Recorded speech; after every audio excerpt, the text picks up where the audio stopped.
Dear student, we shall discuss today in the present video lecture linear differential equation that plays an important role to discuss higher order linear differential equation. So first of all, what is linear differential equation? We shall discuss on it. A differential equation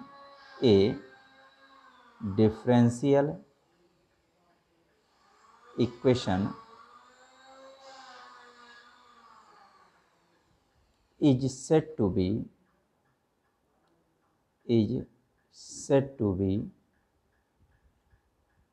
linear if the dependent variable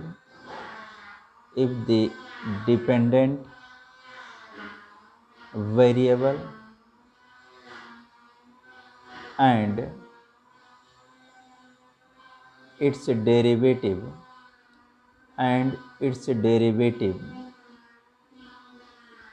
occur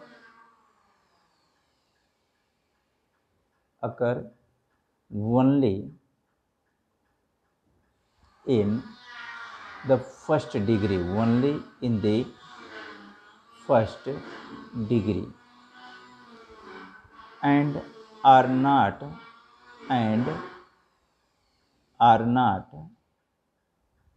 multiplied together.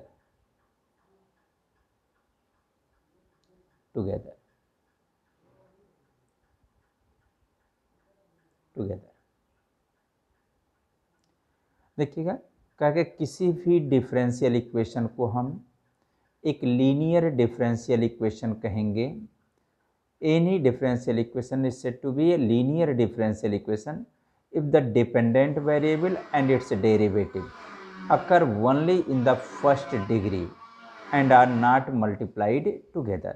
मतलब किसी भी differential equation को linear differential equation होने के लिए पहली शर्त है कि उस डिफरेंशियल इक्वेशन में जो डिपेंडेंट वेरिएबल है उसकी डिग्री 1 हो, डिपेंडेंट वेरिएबल के जितने डेरिवेटिव्स आए हों उनकी भी डिग्री 1 हो, और डिपेंडेंट वेरिएबल और इनके डेरिवेटिव्स का प्रोडक्ट एक साथ ना हो, तो ऐसे किसी भी डिफरेंशियल इक्वेशन को हम लीनियर डिफरेंशियल इक्वेशन कहेंगे.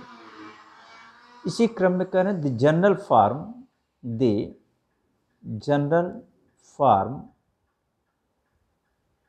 Of a linear differential equation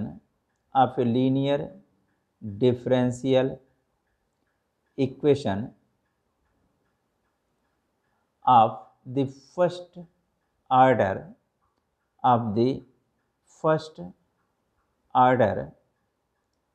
is dy upon dx plus py is equal to q, where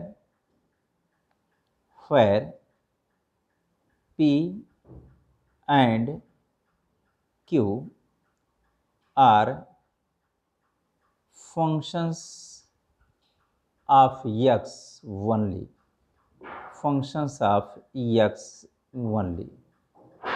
or constants.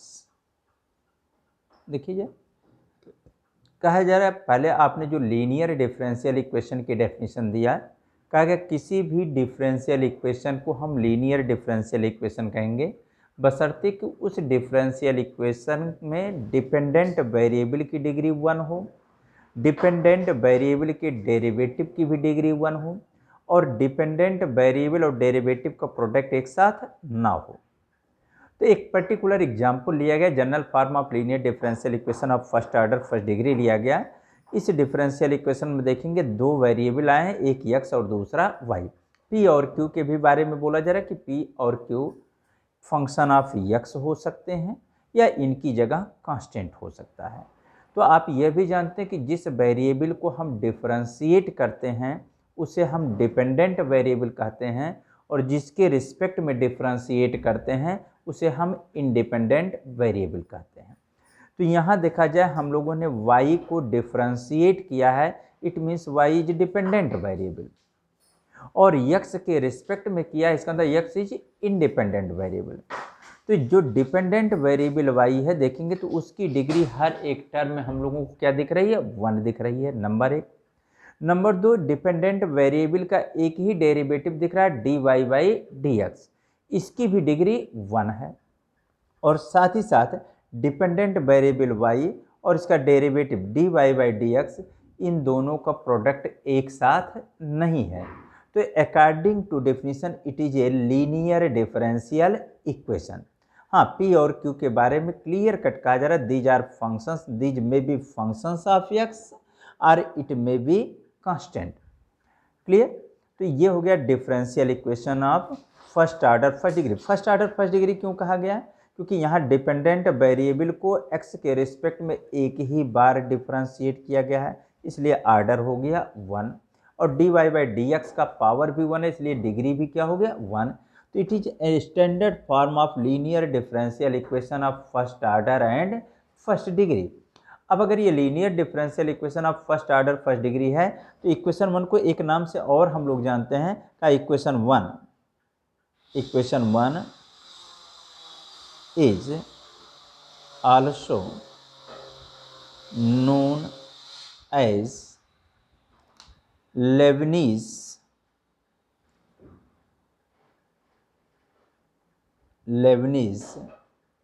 linear differential equation. Equation 1 is also known as Leibniz linear differential equation. Lebanese basically एक German mathematician थे और उन्होंने इस differential equation का discussion किया था, तो उन्हीं के नाम पे इसको सम्मान देते हुए इसका नाम लिखा गया लेबनिज लीनियर डिफरेंशियल इक्वेशन, और इन शॉर्ट इसे हम लोग कहते हैं linear differential equation of first order and first degree कहते हैं। अब सवाल है कि इस प्रॉब्लम को हम सॉल्व कैसे करेंगे, linear differential equation of first order first degree को हम सॉल्व कैसे करते हैं। तो कहा गया कि इस डिफरेंशियल इक्वेशन को सॉल्व करने के लिए इस डिफरेंशियल इक्वेशन में हम दोनों ही साइड में e to the power integral of p dx से मल्टीप्लाई करेंगे। तो to find this solution of equation 1 we multiply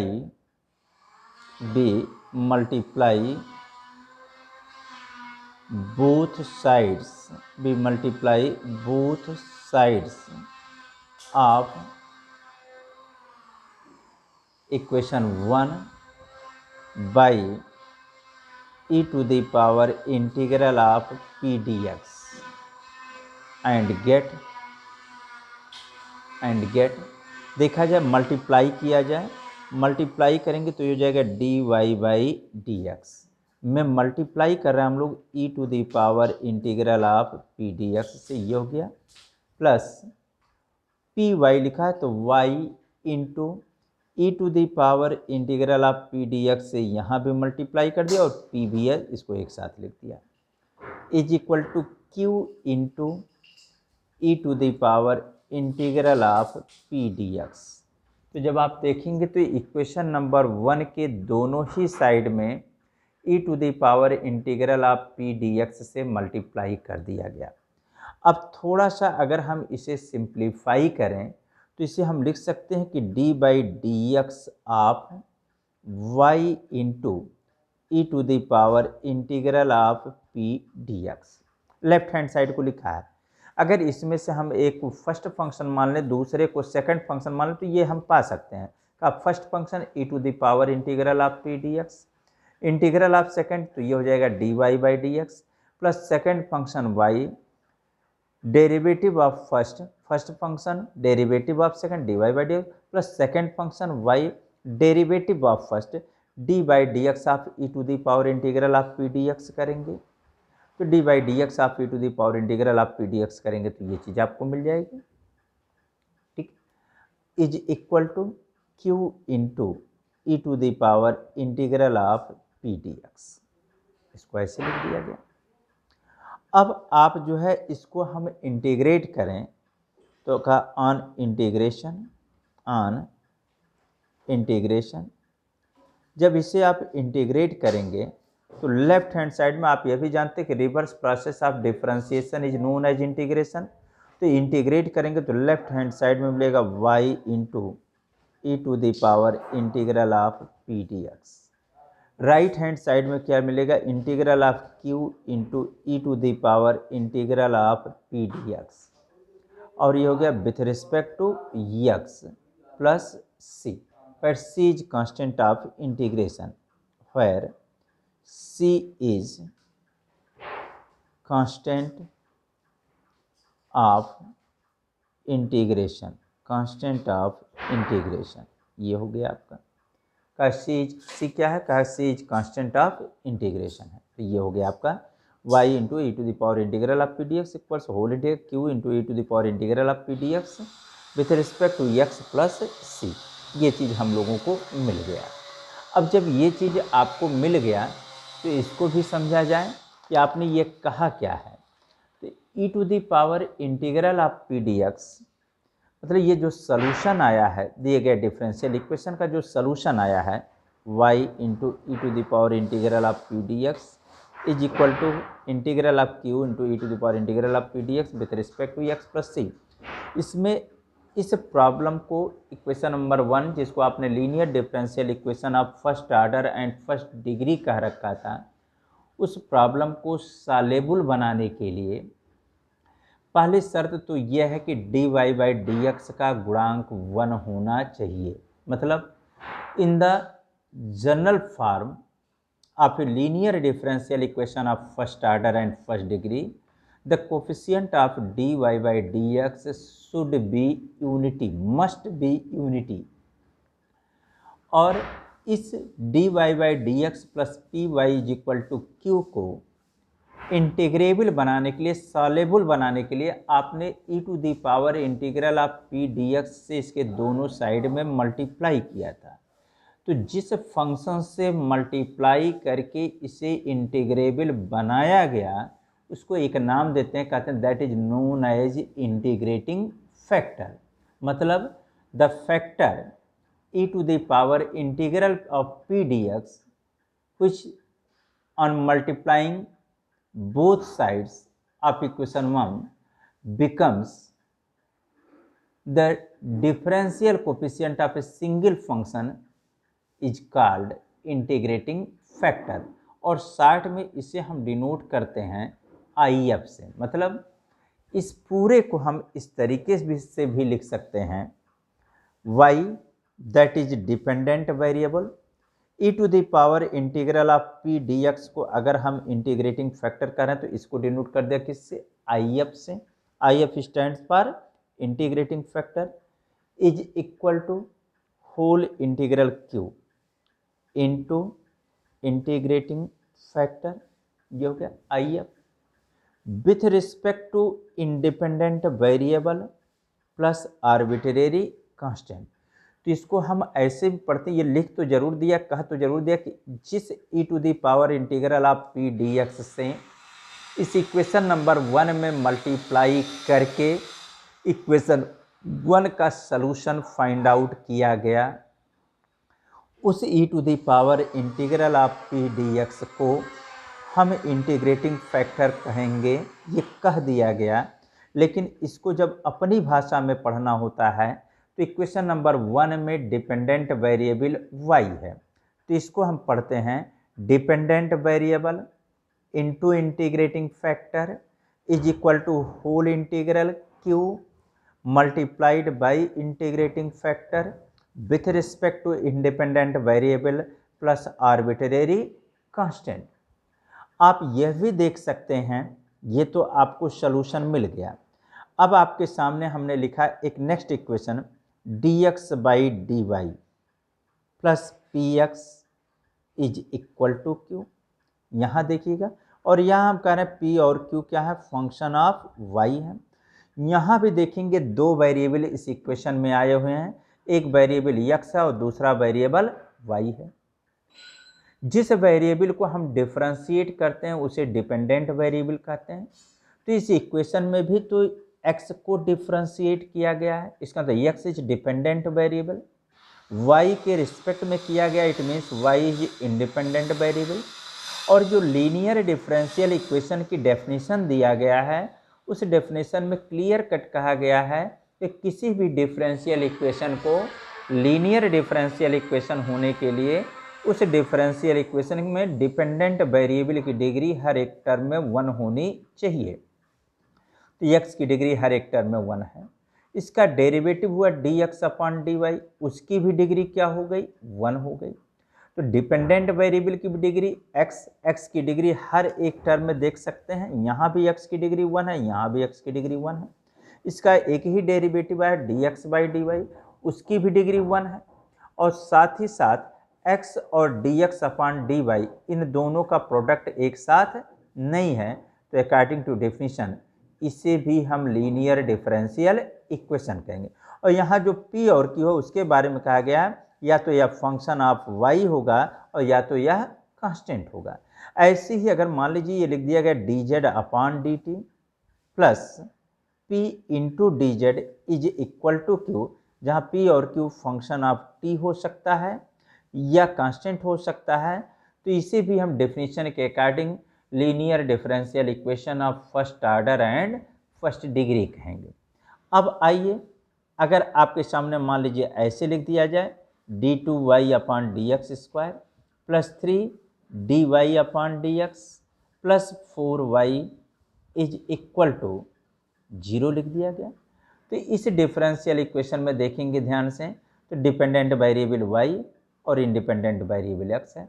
आपने कहा किसी भी डिफरेंशियल इक्वेशन को लीनियर डिफरेंशियल इक्वेशन होने के लिए प्राइमरी कंडीशन है कि उस डिफरेंशियल इक्वेशन में प्रत्येक टर्म में डिपेंडेंट वेरिएबल की डिग्री 1 होना चाहिए। यहाँ देखिए y की डिग्री हर एक जगह क्या है, y की घात 1 है। इनका डेरिवेटिव dy/dx और d2y/dx का 2 डेरिवेटिव आए और इन दोनों की भी डिग्री कितनी है, 1 है। साथ ही साथ ये भी देखेंगे डिपेंडेंट वेरिएबल और इनके डेरिवेटिव्स में से किन भी दो का प्रोडक्ट एक साथ नहीं है, तो अकॉर्डिंग टू डेफिनेशन ऐसे डिफरेंशियल इक्वेशन को हम क्या बोलेंगे, लीनियर डिफरेंशियल इक्वेशन कहेंगे।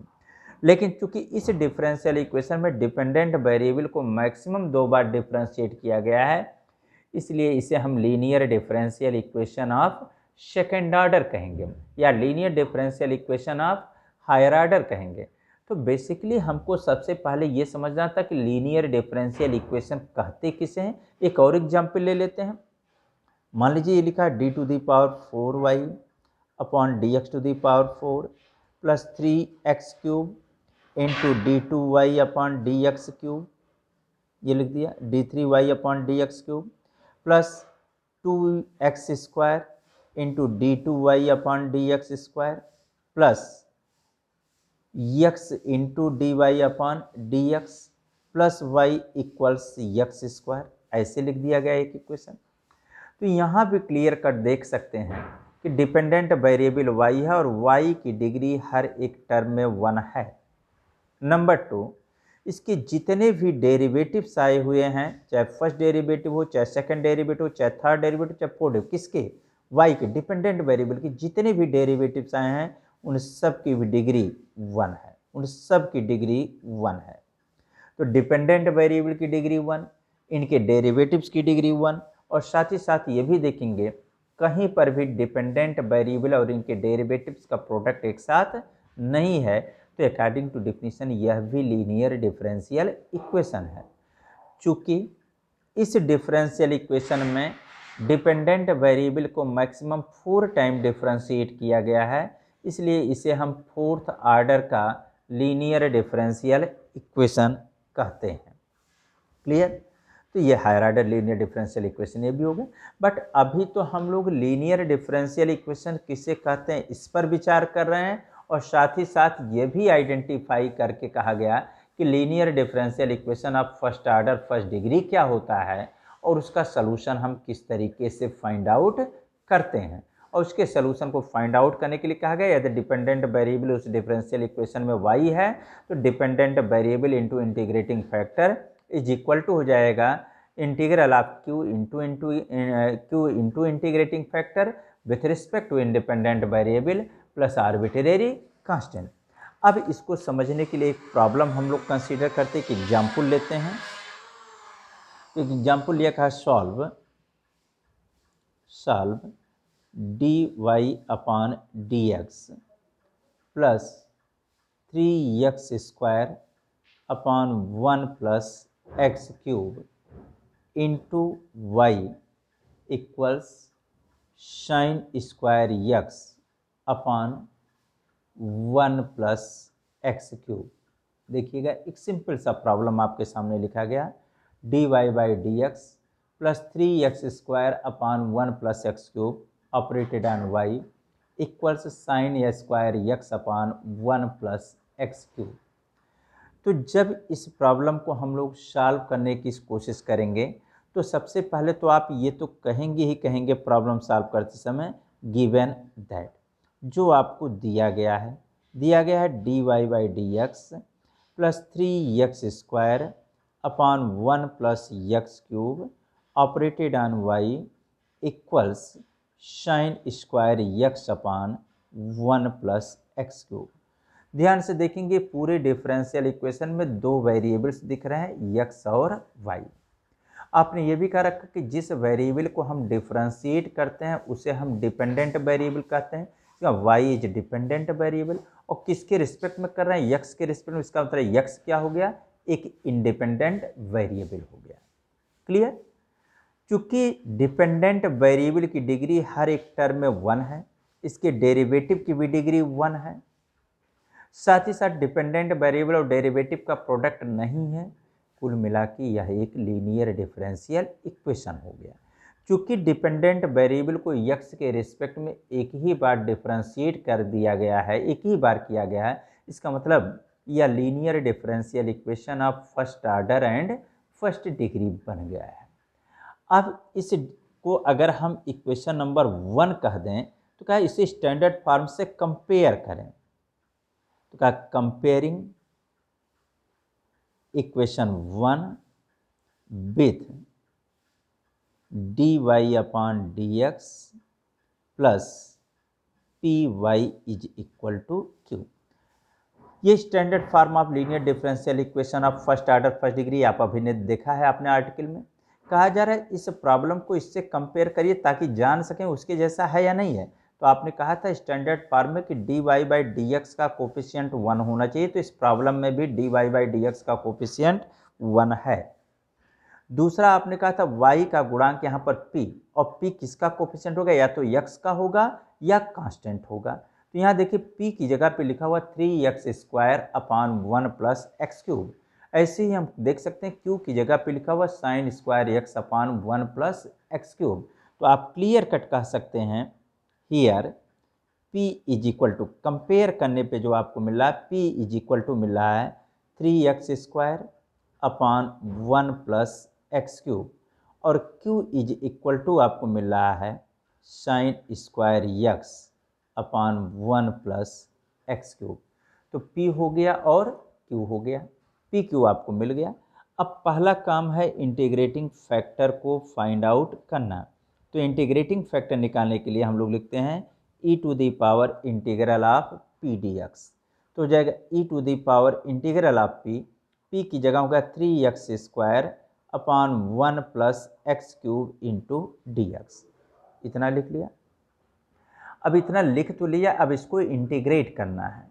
आप अच्छी तरीके से जानना कि अगर हम 1 प्लस एक्स क्यूब को t मान लें तो 3x square d x is equal to d t हो जाएगा। तो कुल मिला के आ जाएगा डी टी अपॉन टी। मतलब ये कुल मिला के हो जाएगा e to the power 1 upon t का इंटीग्रल log t और t किसको मान रहे थे 1 प्लस एक्स क्यूब को। तो जाएगा e to the power log of 1 plus x cube हो गया। और हम ये भी जानते हैं कि e to the power log of theta is equal to क्या होता है थीटा।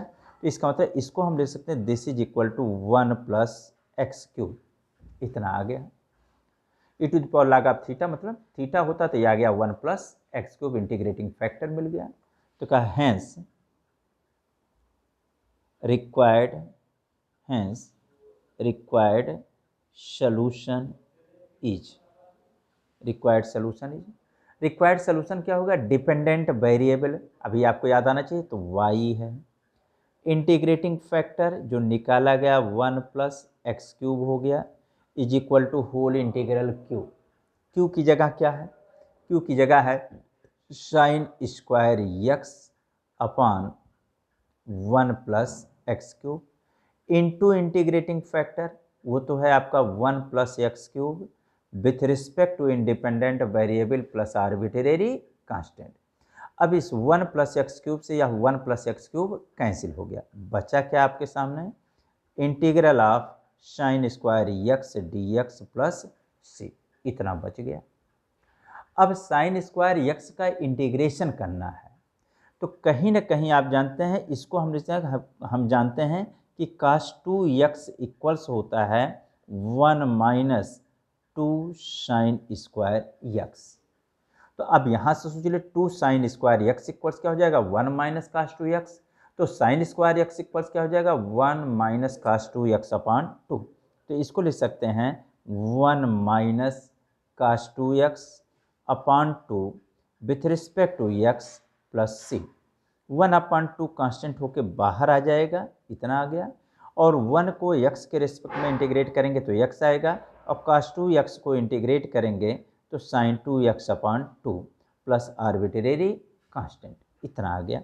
मन का इसको ऐसे भी लिख सकते हैं x upon 2 minus 1/4 into sine of 2x plus c, तो हो गया y into 1 + x³ is equal to this. यही आपके दिए गए प्रॉब्लम का क्या हो गया? सॉल्यूशन हो गया, जहां आपको लिखना पड़ेगा where c is constant of integration, where c is constant of integration. ये आ गया आपका। ऐसे ही एक प्रॉब्लम और कंसीडर कर लेते हैं, एग्जाम्पल नंबर 2 ले लेते हैं का सॉल्व, थोड़ा सा और क्लियरिटी आ जाए। Solve dy/dx plus 3/x into y equals 1/x⁴ ये प्रॉब्लम लिख दिया गया। अब आप देखेंगे कि पहला नंबर तो जब सॉल्यूशन लेंगे तो ये तो लिखेंगे ही, गिवन दैट क्या दिया गया है उसकी बात कर लें। दिया गया आपको dy/dx plus 3/x into y equals 1/x⁴, और इसको हम लोगों ने कह दिया इक्वेशन नंबर 1। अब देखेंगे इस इक्वेशन में भी दो वेरिएबल, डिपेंडेंट वेरिएबल y और independent variable x। Dependent variable y की डिग्री हर एक टर्म में 1, इनके डेरिवेटिव की भी डिग्री 1। कहीं पर भी डिपेंडेंट वेरिएबल और इसके डेरिवेटिव का प्रोडक्ट नहीं है, तो कुल मिला के यह एक लीनियर डिफरेंशियल इक्वेशन बन गया, और वह भी linear differential equation of first order and first degree बन गया। अब जब आप इसे स्टैंडर्ड फॉर्म से कंपेयर करेंगे, जैसे अभी पहले प्रॉब्लम में बताया है, तो कंपेयर करेंगे तो क्लियर कट कह सकेंगे कि यहाँ पर हियर p इक्वल्स हमको मिल रहा है 3/x और q इक्वल्स मिल रहा है 1/x⁴, इतना हो गया।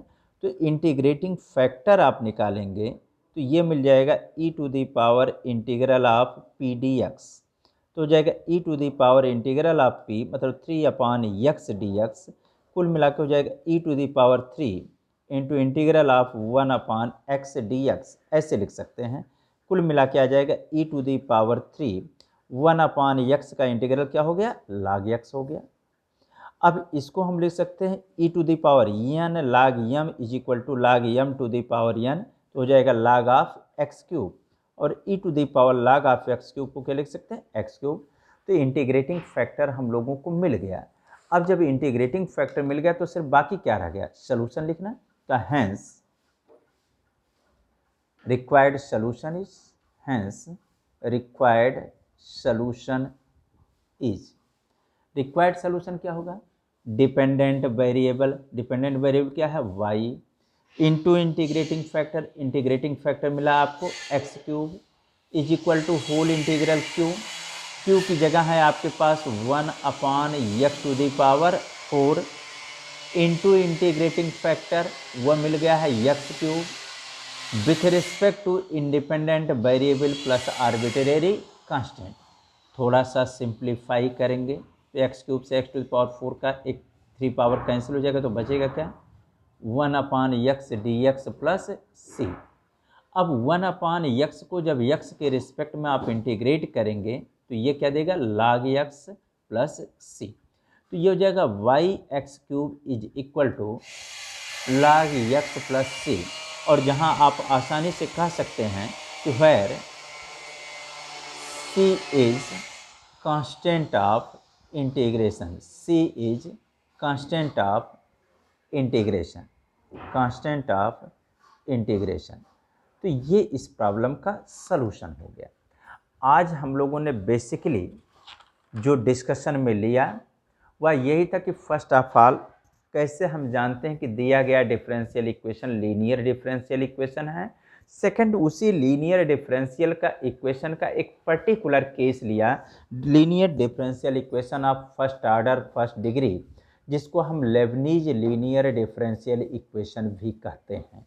फिर इस यह भी देखा गया कि लेबनीज लीनियर डिफरेंशियल इक्वेशन या linear differential equation of first order first degree का सलूशन कैसे फाइंड आउट किया जा सकता है।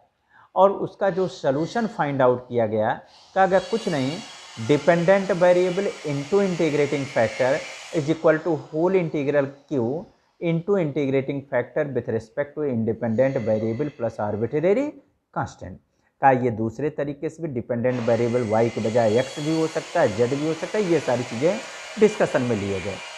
साथ ही साथ एक दो एग्जाम्पल ले करके भी इन प्रॉब्लम्स को सॉर्ट आउट करके देखा गया कि किस तरीके से हम linear differential equation of first order first degree के प्रॉब्लम को हम सॉल्व करते हैं। अब अगले टर्न पे हम लोग जो डिस्कशन करेंगे नेक्स्ट वीडियो लेक्चर में वह ये होगा कि हाउ वी कैन सॉल्व ये linear what is linear differential equation with constant coefficient. और उसको सॉल्व करने के बाद वो पहले समझेंगे और फिर उसे कैसे सॉल्व करेंगे ये देखा जाएगा। Thank you.